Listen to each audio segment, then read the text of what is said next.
welcome to this week's broadcast from Tushington Hall in our charming village of Booby Dingle. Are you well? One does hope so. Well, this week one's jolly excited as today is the grand opening of the Tushington Hall maze. Oh, well, of course, you wouldn't have known that we have a maze in the grounds. Well, neither did we until last week, when Perkins found a secret door, a sealed secret door, in the hanging garden, whilst rooting about in the vegetation looking for stray croquet balls.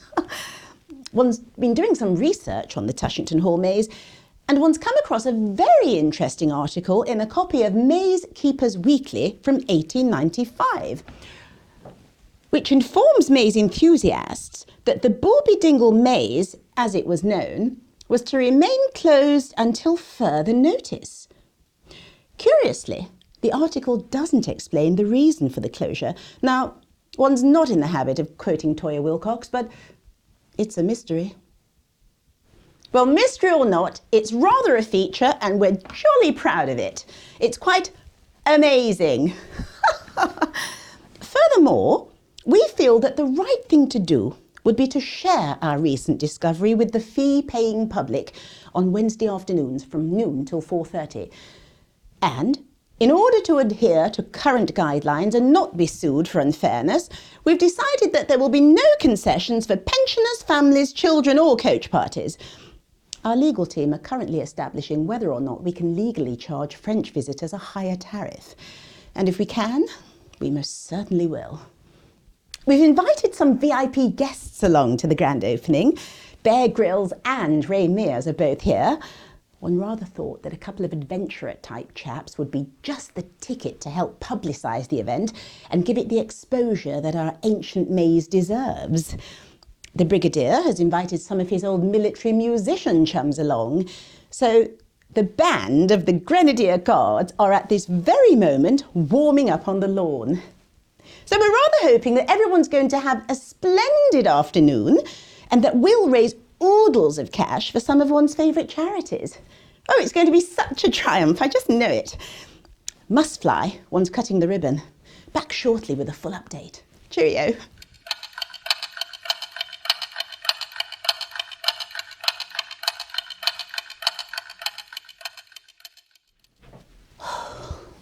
Everything was going so well. Everyone was having such fun. Until my old chum, Binky Farlington, the first to venture into the Tushington Hall maze, disappeared. Quite lost. We established this as it takes 23 minutes to reach the centre of the maze and presumably 23 minutes to find one's way out. Well, Binky went in just before luncheon and we were fast approaching afternoon tea and there had still been no sightings of her whatsoever. Luckily, our village policeman, P.C. Smithers, was also in attendance for the opening of the Tushington Hall maze, and he went in on his bicycle to locate Binky. Unfortunately, P.C. Smithers also got lost in the maze, at which point the brass section of the band of the Grenadier Guards stepped up to assist with the search, playing a rather upbeat rendition of When the Saints Go Marching In. We were tremendously impressed by this display of good old British grit and determination in the face of the unknown. However, their tune selection soon mellowed to a medley including I Want to Break Free, We've Got to Get Out of This Place, and Help. Did you know that the Beatles were from the north? Yes, near Scotland. It's quite remarkable. I've digressed awfully, haven't I? Oh yes, back to the maze. Well, after a period of roughly 2.5 hours since the Grenadier Guards had entered the maze, one had to assume that one's grand opening wasn't quite going according to plan. They weren't exactly lost. We could hear them, faintly. They were now playing Please Release Me. It was all jolly frustrating, I can tell you. And then it suddenly came to me. The answer to the mystery of the maze was staring one in the face. Of course, my VIP guests. They were just the chaps for a rescue job of this magnitude.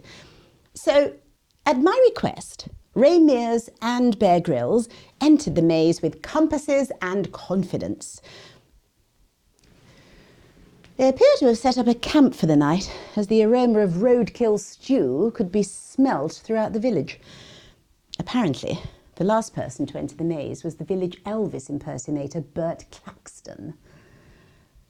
The mystery of the maze continued until the stroke of midnight, when, without explanation, all of our missing maze guests reappeared with little or no recollection of their experience whatsoever.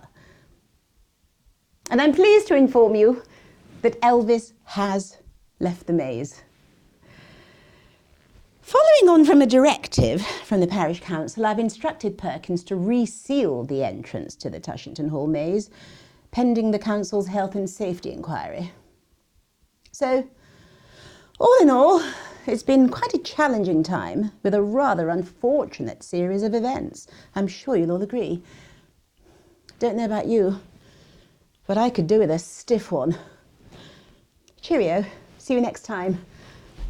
Perkins, could one have a rather large single malt, please? Perkins? Perkins? Great Scott. Bear! Ring!